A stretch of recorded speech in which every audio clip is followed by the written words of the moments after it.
Started last year in Donegal, where I'm from, and the arts officer there wanted us to do an aerial show after the parade. And I said the only way we could do an aerial show is if he got us a crane. And the guy was like, that was booking the festival, was like, oh, we have a crane in the town at the moment, could you use that? You know, we had no time to develop a show, and made a rope kind of thing between all three of us so that it looked like we were holding onto each other's feet. And we just got lifted out of the crowd. Everyone was out on the streets, so it was just us screaming, going all the way up the main street.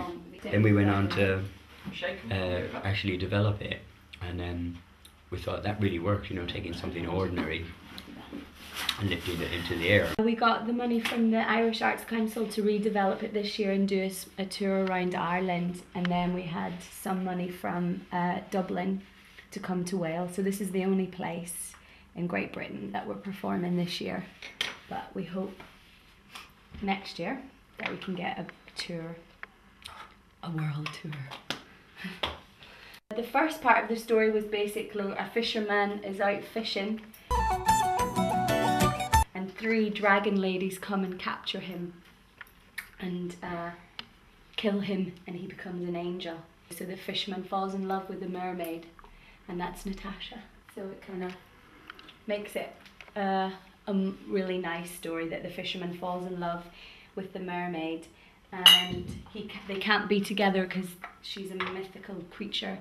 So the dragon ladies, when we capture him, and because he becomes an angel, him and her are able to be together.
الحقيقة بقلوب مفتوحة.